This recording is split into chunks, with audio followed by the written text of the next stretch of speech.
5. The City of the Ancients.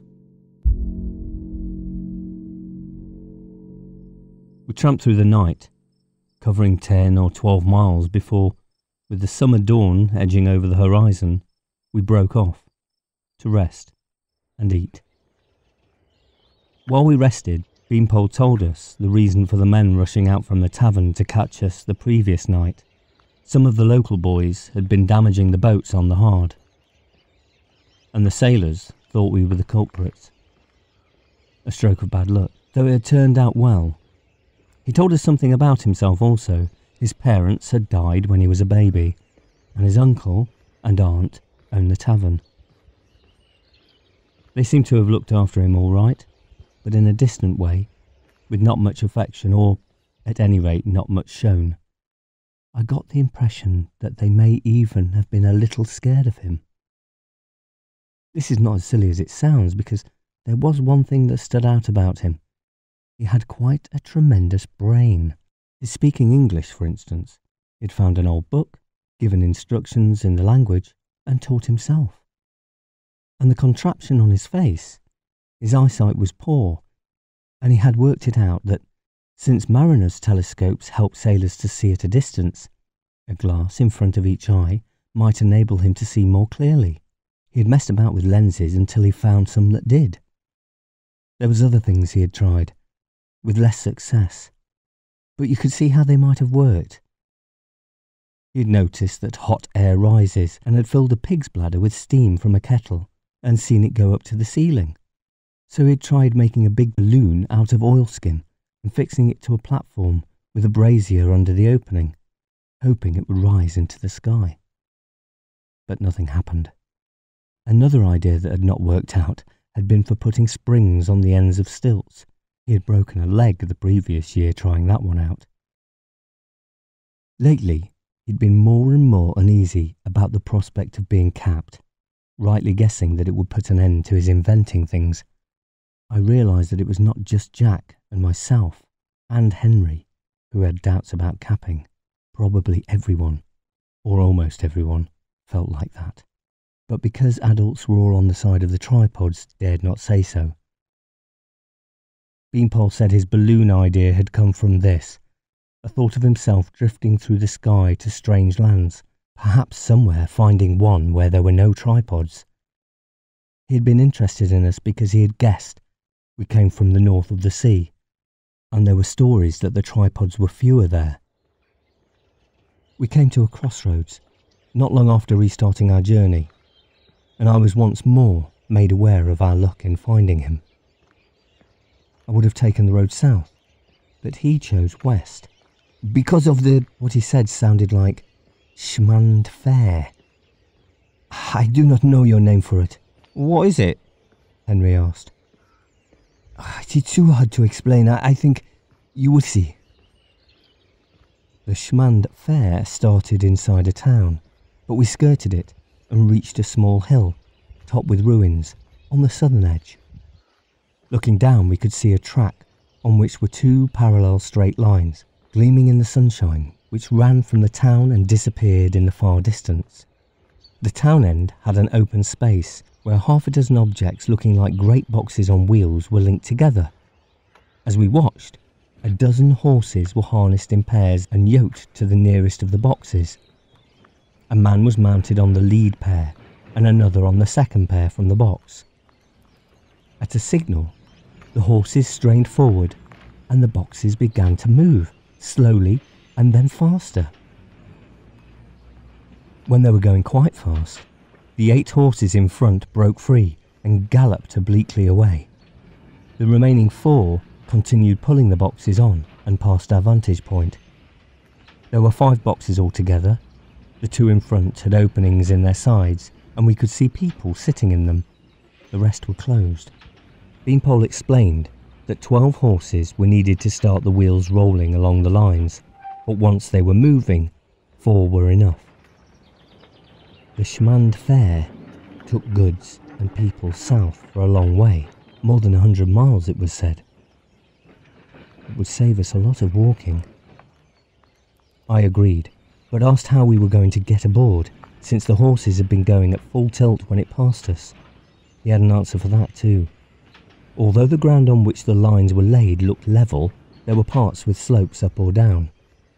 On the downslopes, the horsemen could break the wheels of the boxes. In the case of up gradients, the horses had to pull against the drag, which sometimes reduced them almost to walking pace before they reached the top. We followed the now empty lines, away from the town. They were of iron, their tops polished to brightness by the wheels, and were fastened on massive planks, whose surface showed in places through a covering of earth. It was a clever means of travel, but Beanpole was not satisfied with it. "Steam," he said, musing. "It rises, almost it pushes. You have seen the lid pushing up from the saucepan? If one made a lot of steam, like a very big kettle, and pushed the carriages from behind... But no, that is impossible." We laughed, agreeing. Henry said, "It would be like lifting yourself by pulling on the laces of your shoes." Beanpole shook his head. "No, there is a way, I am sure." Finding the best place for getting on the Shamand Fair proved easier than I had expected. The gradient was scarcely noticeable, but the crest of the rise was marked by a wooden post with arms on either side pointing down. There were bushes nearby, which provided cover. We had a wait of half an hour before the next one came in sight, but that was going the wrong way. I wondered about there being only the one set of tracks, and found later that there were places where the tracks were doubled, so that two could pass. Eventually the right one appeared. We saw the horses drop from gallop to canter, and at last to a straining, heaving walk. When the carriages with people had passed, we darted out, and swung aboard the one at the end. Beanpole led the way, clambering up the side and onto the flat top. No sooner had Henry and I followed suit than the Shamand Fair ground to a halt. I thought perhaps our extra weight had stopped it, but Beanpole shook his head. He whispered back, "They've reached the top. The horses rest, and are given water. Then they go on." And after a 5-minute break, they did, quickly gathering speed. There was a bar along the top to hold, and the motion was not unpleasant, better than travelling in a carriage on an ordinary road where one hit boulders and potholes all the time. Henry and I looked out at the landscape as it flashed past. Beanpole stared at the sky. I suspected he was still pondering his idea of using steam instead of horses.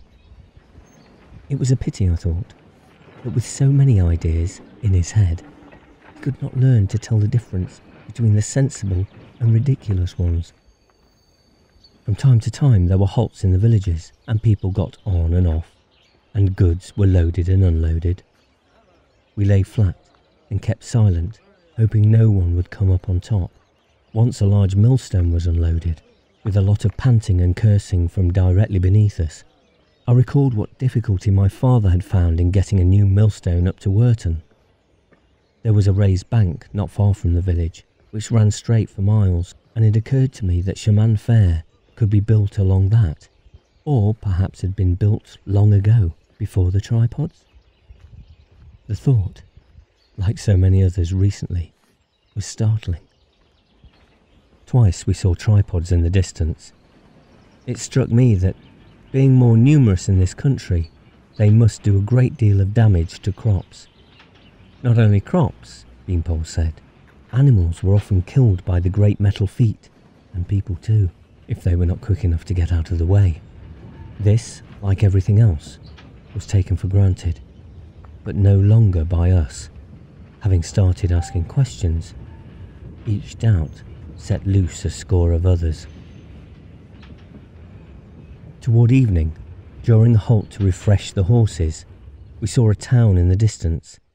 It looked bigger than the town from which the Shamand Fair had started, and Beanpole thought it might be the place where it ended.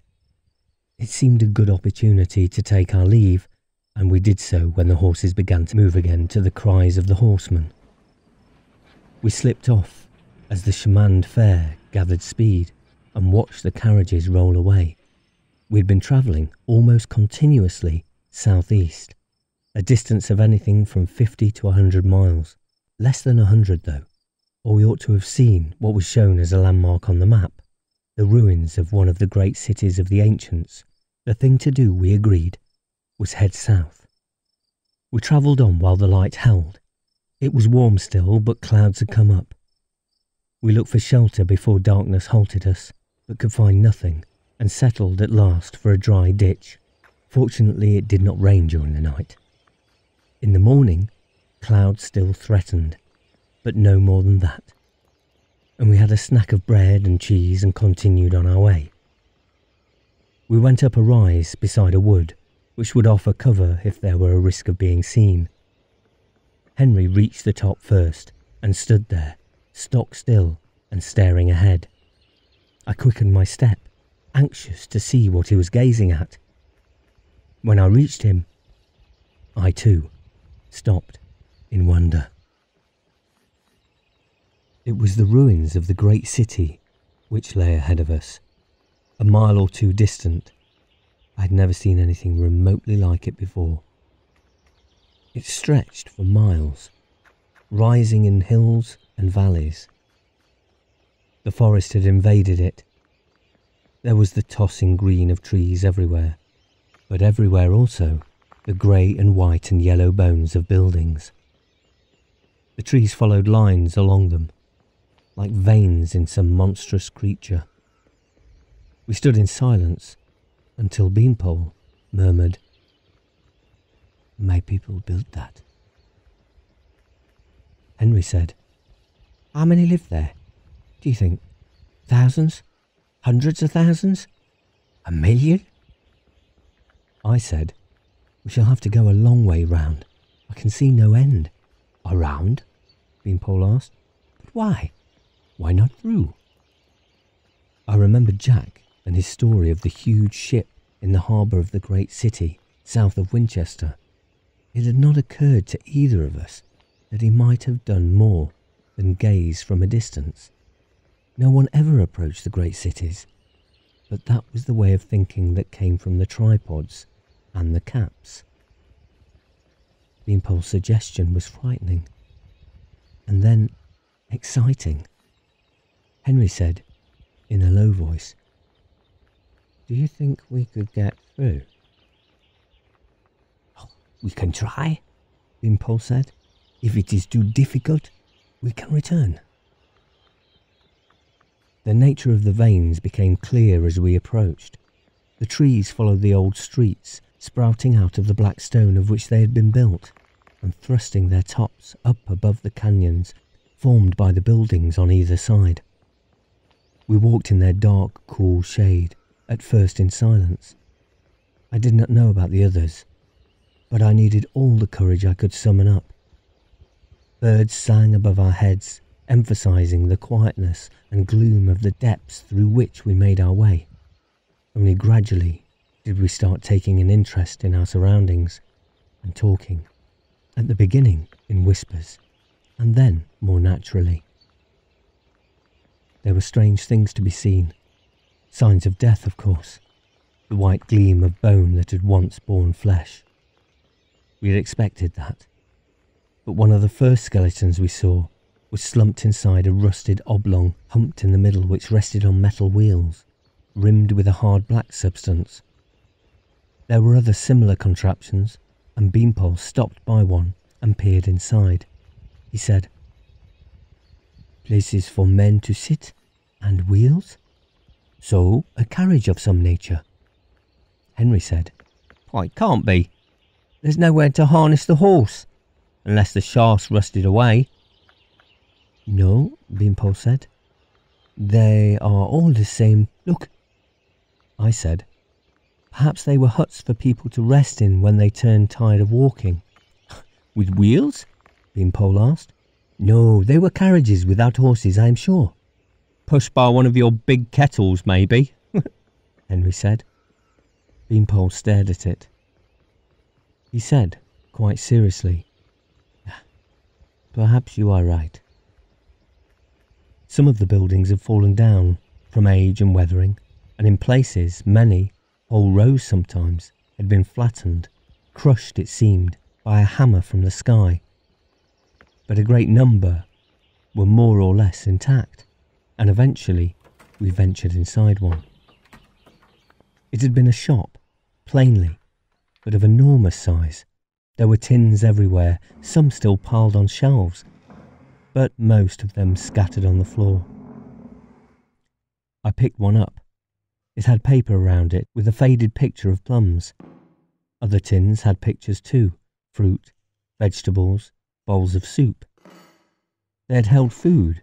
It was reasonable enough, with so many people living together and no land to till. Food would have had to be brought to them in containers, just as my mother bottled things in summer for winter use. The tins had rusted, in some places ridged through, showing a dried up, indistinguishable mess inside. There were thousands of shops, and we looked in many of them.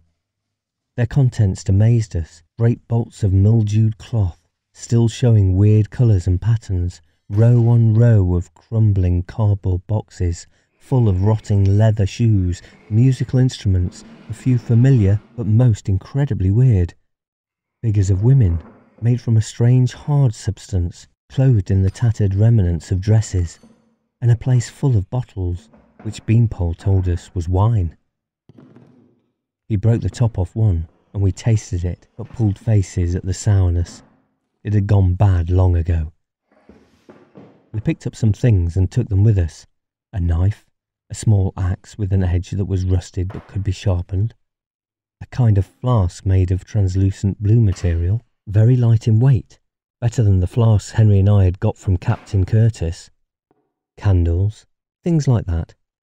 But the shop that filled me with awe was quite small. It was tucked away between two much bigger ones, and as well as the usual broken glass, it had a barrier of warped and rusted metal in front of it. When I looked in, it was like Aladdin's cave. There were gold rings set with diamonds and other stones, brooches, necklaces, bangles, and perhaps a score of watches. I picked one out. It was gold too, and had a heavy gold bracelet, which expanded when I put my fingers inside and stretched them, so that it would be made large enough to go over your hand and would then lie snug on your wrist, or on a thicker wrist than mine. It was loose when I put it on, so I pushed it higher up my arm. It would not go, of course, but it was a watch. The other two were exploring on the other side of the street. I thought of calling them, and then decided against it. It was not just that I did not want them to have a watch like mine, though that was part of it. There was also the memory of my struggle with Henry over my father's watch, when Jack had helped me get it off him. And this, I think, was sparked by something less definite, a feeling of discontent. My dislike for Henry had been thrust into the background by the difficulties and dangers which we encountered together and shared. When Beanpole joined us, I had talked to him more, and he had responded. Henry, to some extent, had been left out of things. I had realised this and, I'm afraid, been complacent about it. Today, though, particularly since we had come into the great city, I had become aware of a change. It was nothing clear-cut, just that Henry talked more to Beanpole, that Beanpole directed more of his remarks to Henry, that there had been a shift, in fact, from it being a matter of Beanpole and myself, with Henry a little bit out of things, to a situation to which I was, to some extent, the excluded one. So it had happened that I had found this shop, with the jewels and the watches, having left them discussing a strange machine they had found which had 4 rows of small white buttons with letters on in front. I looked at the watch again. No, I was not going to call them. Eventually, we more or less gave up looking in the shops. In part, this was because our curiosity was sated, but more because we had been several hours in the city, with no sign of approaching the other side. The reverse, in fact. At one point, where devastation had left a great mound of rubble, we climbed up through the bushes and grass that covered it, and found ourselves looking down on the waving green and crumbling stone. It stretched about us, seemingly endless, like a sea ribbed with reefs of rock. But for the compass we would have been lost, for the day had clouded and there was no sun to give us direction. As it was, we knew we were still heading south, and the day was less than half run, but we felt the need to push on faster than we had been doing so far. We came to the wider streets flanked by bigger buildings that ran broad and straight for immense distances. We stopped to eat where several of these met. There was a place where the trees had not found a purchase, and we sat, chewing our meat and the hard biscuits Captain Curtis had given us, our bread was all gone, on a mossy stone. Afterward, we rested. Bet Beanpole got up after a while and wandered off. Henry followed him. I lay flat, looking up at the grey sky, and did not answer at first when they called me. But Beanpole called again, and sounded excited. They seemed to have found something interesting. It was a large hole, surrounded on 3 sides by rusted rails with steps leading down into the darkness. At the top, opposite the entrance, there was a metal plate which said, Metro. Beanpole said, The steps, they are so wide that 10 people can go side by side. Where do they lead? I said, Does it matter? If we aren't resting, we'd better be getting on. If I could see, Beanpole said, why was such a thing built? So great a tunnel. Oh, who cares? I shrugged. You wouldn't see anything down there. Oh, we've got candles, Henry said. I said angrily, We haven't got time. We don't want to have to spend a night here. They ignored me.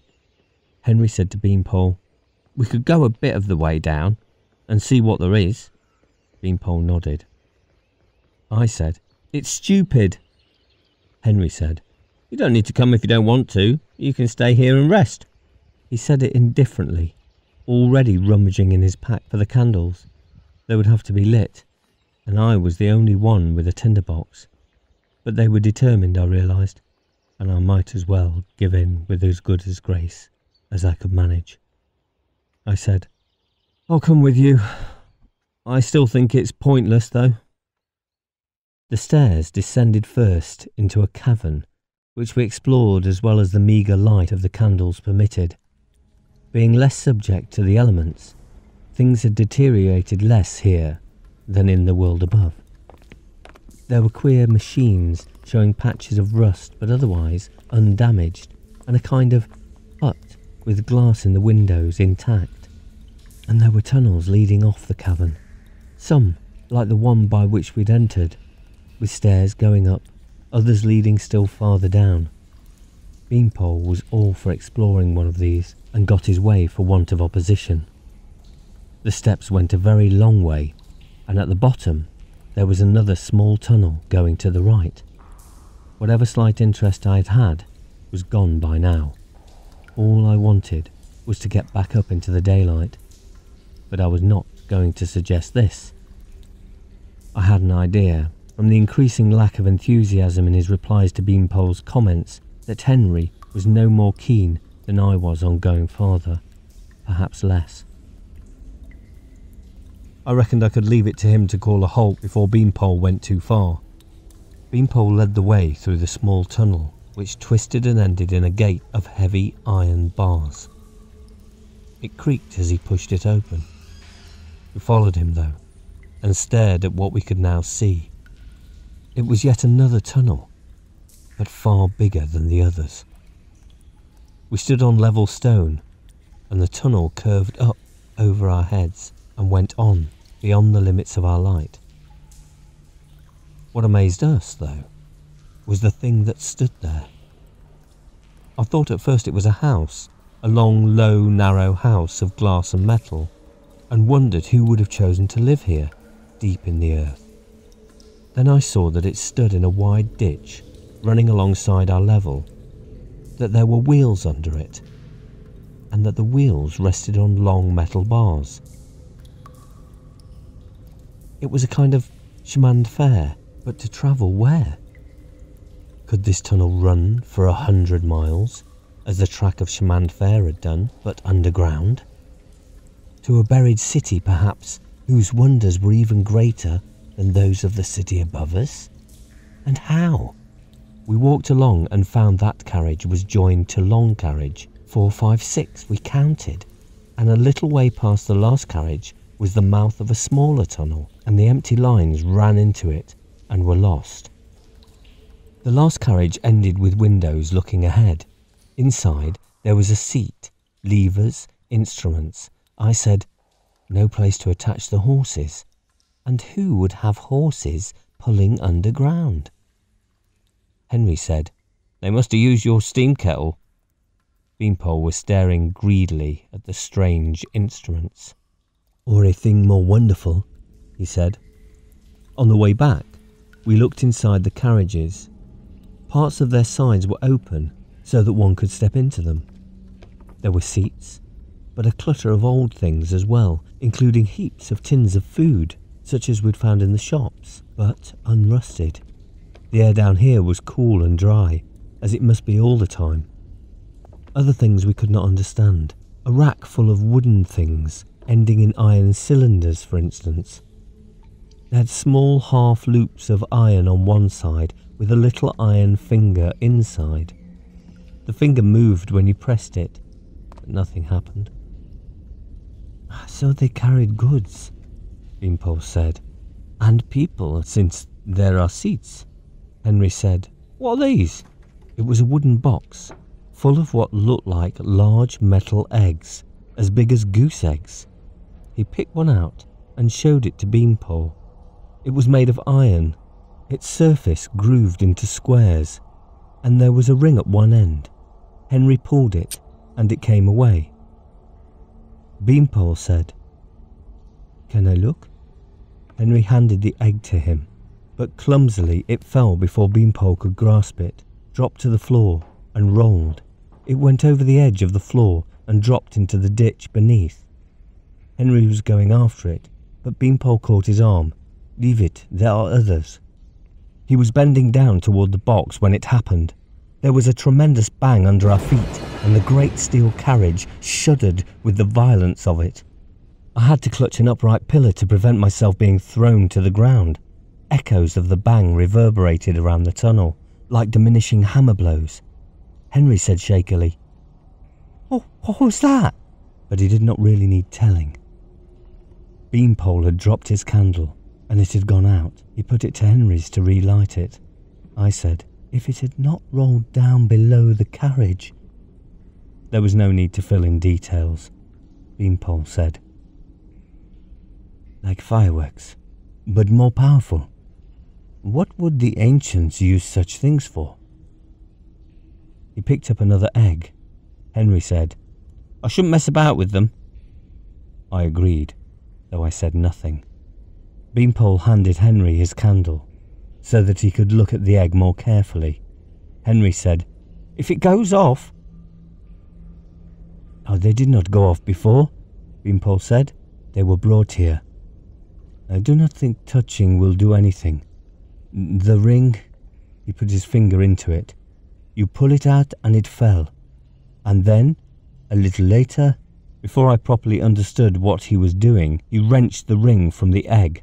We both cried out, but he ignored us, walked to the opening, and threw the egg under the carriage. This time, together with the explosion, there was a shattering of glass, and a gust of air blew out my candle. I said angrily, that was a stupid thing to do. The floor protects us, Beanpole said. It is not much risk, I think. We could have been cut by flying glass. I don't think so. The point was, as I ought to have realised earlier, Beanpole was only sensible as long as his curiosity was not deeply aroused. When something interested him, he had no thoughts for hazards. Henry said, I wouldn't do it again all the same. He obviously shared my feelings about the experiment. Beanpole said, "Oh, it is not necessary. We know how it works. I counted 7 after the ring came out."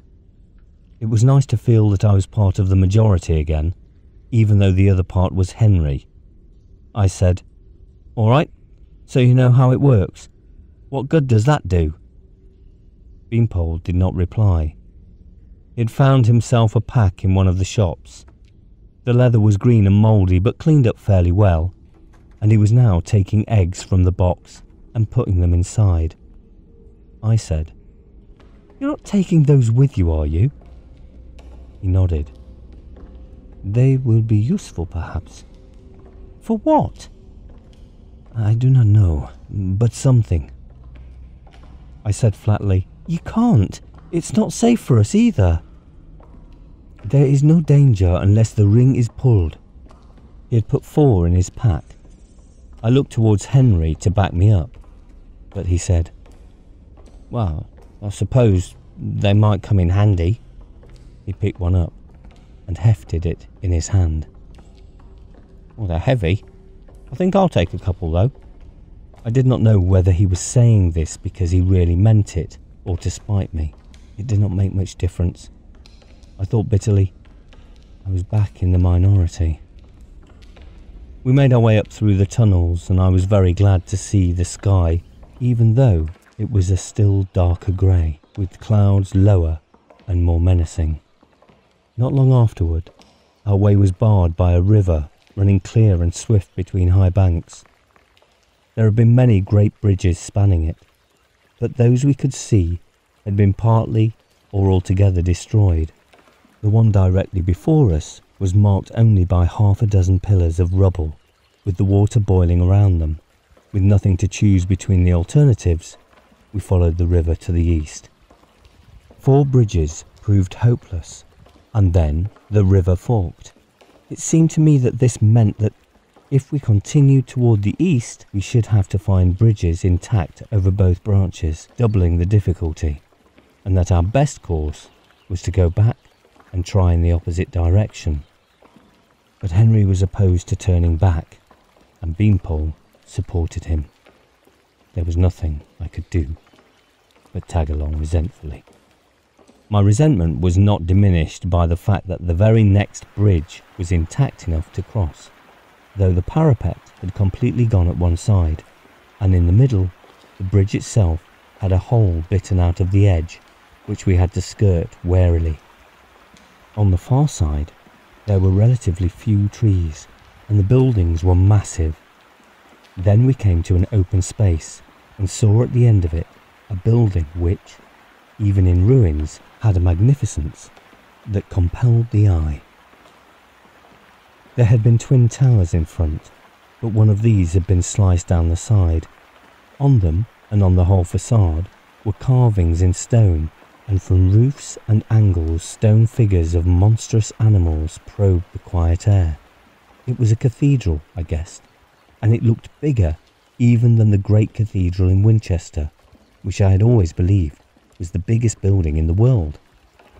The huge wooden door stood open, tilted on its hinges and rotting. Part of the roof of the nave had fallen in, and one could see up past the pillars and buttresses to the sky. We did not go inside. I think none of us wanted to disturb its crumbling silence. The next thing we discovered was that we had not, in fact, crossed to the opposite bank of the river, but were on an island. The waters, which had divided to the west, came together again in the east. We had to trail back across the bridge. I was not sorry to see Henry discomfited, but I was too tired to think it worth the extra effort. It was at this time that Beanpole said to me, "What is it on your arm?" The watch had slipped down without my noticing it to my wrist. I had to show it to them. Henry looked at it with envy, though he said nothing. Beanpole showed a more dispassionate interest. He said, "I have seen clocks, of course, but not one of these. How is it made to go?" You turn the button on the side," I said. But I did not bother to do that, since it must be so old. "But is it going?" Disbelievingly, I looked myself. Above the hour and minute hands, a third, more slender pointer was going round, sweeping the dial. I held the watch to my ear. It was ticking. I noticed a word on the face. Automatique. It seemed like magic, but could not be. It was another wonder of the ancients. We all stared at it. Beanpole said, "These trees, some are 100 years old, I think, and yet it works. What craftsmen they were."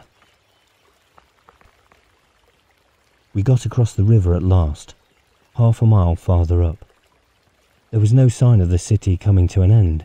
Its vastness, which had first awed and then aroused wonder and curiosity, was now exhausting. We passed many large buildings, including one larger than the cathedral. A side had fallen in, and one could see that it was a shop, or a series of shops, right up to the roof, but none of us felt like bothering to investigate them. We saw other tunnels too, with metro on them. Beanpole decided they were most likely places where people had got on and off the underground shaman fair, and I imagined he was right. We slogged on. The day was declining, and we were all weary.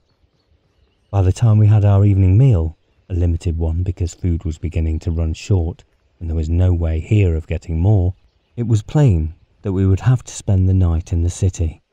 I do not think any of us was keen on going to one of the buildings to sleep, but a distant howling changed our minds for us. If there were a pack of wild dogs near, it would be safer to get off the streets. They did not usually attack people unless they were hungry, but we had no means of knowing the state of their stomachs. We picked a substantial-looking edifice and went up to the first floor, stamping warily on the stairs to see if they were likely in collapse. Nothing happened, except that dust rose, choking us. We found a room with glass still in its windows. The curtains and the upholstery of the furniture were faded and eaten in holes by moths, but it was still comfortable. I found a big earthenware jar with a heavy lid and roses painted on it. When I took the lid off, it was full of withered rose petals, a perfume a ghost of summers long ago. There was a piano, larger and differently shaped from any I'd seen, and a frame on it with a picture, in black and white, of a lady. I wondered if it was she who had lived here. She was very beautiful, though her hair was different from the way women wear their hair today, with wide dark eyes and a gently smiling mouth.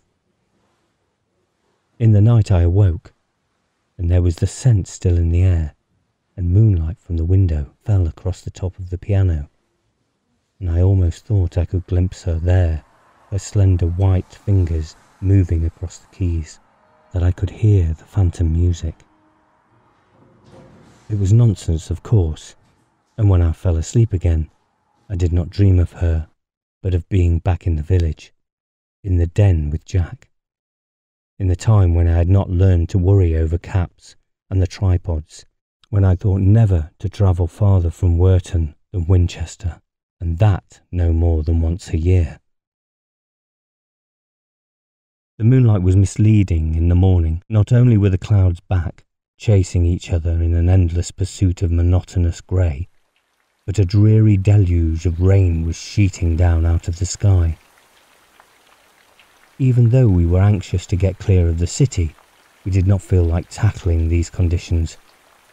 All that was left by way of food was a hunk of cheese, a piece of dried beef, and some of the ship's biscuits. We divided the cheese. There was enough for one more modest meal. After that, we would have to go hungry.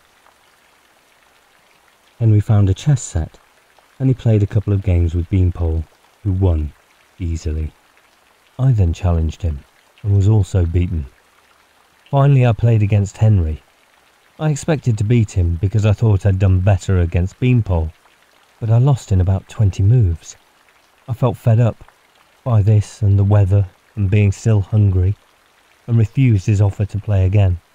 I went and stood by one of the windows, and was glad to note that the sky was clearing, the grey turning in patches into a luminous yellow, Within a quarter of an hour, the rain had stopped, and we could go on.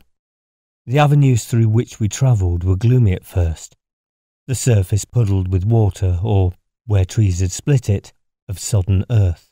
The general wetness continually augmented by drips from the branches above. It was like walking through rain in slow motion, and just as dampening. It was not long before we were all thoroughly soaked. Later, brightness filtered down as the cloud lifted, and the birds seemed to make a second wakening and filled the air with their chatter and song. Drops still fell, but more rarely, and in bare patches where the trees had not got a footing, the sun laid strokes of heat across us. Beanpole and Henry talked more and more cheerfully. My own spirits did not revive as thoroughly. I felt tired and a bit shivery, and my mind seemed thick and dull. I hoped I was not getting a cold. We ate the last of the food in a place where the trees were dense in front of us, without any buildings. The reason lay in the slabs of stone, some upright but more leaning or fallen, which stretched away into the darkness of the wood. The words carved on the nearest one were Marianne Louise Vaudricourt, 13 ans, Décideur, Février 15, 1966. Sigit. The first two words, Beanpole explained, meant here lies. Ans was years. Décideur was died. She had died, at my own age, and been buried here at a time when the city was still throbbing with life. One day at the end of winter, so many people. The wood stretched out, laced with stones of the dead, across an area in which my village could have been set down several times over. It was late afternoon when we came at last to the southern edge of the city. The transformation was sudden. We pushed for about 100 yards through a stretch where the trees were thick. The buildings few and completely in ruins, and emerged into a cornfield, waving green spears in the slanting sunlight. It was a relief to be in the open again, and in cultivated land. With that came awareness that we needed to resume habits of caution. There was a horse ploughing several fields away, and in the distance, 2 tripods stalked the horizon. Clouds came up again as we travelled south. We found a field of early potatoes, but could find no wood dry enough to start a fire to cook them. Henry and Beanpole ate them raw, but I could not. I had little appetite anyway, and my head was aching. At night we slept in a ruin well away from any other houses. The roof had fallen at one end, but was still supported at the other. It was wavy and made of a grey material that looked like stone, but was much lighter. I spent the night in a series of heavy sleeps from which I was wakened by nightmarish dreams, and in the morning I felt more tired than I had been the night before. I suppose I must have looked funny, because Henry asked me if I was feeling ill. I snapped something back at him, and he shrugged and turned his attention to other things. Beanpole said nothing, I think because he noticed nothing. He was much less interested in people than in ideas. It was a weary day for me. I felt worse as the hours went by. I was determined not to show this, though. At the beginning, I'd not wanted sympathy from the others because I resented the fact that they appeared to be getting on with each other better than I was with either. After I'd rebuffed Henry, my resentment was because neither he nor Beanpole took the matter any farther. I am afraid I got some satisfaction out of feeling ill and carrying on without admitting it. It was a childish way to behave.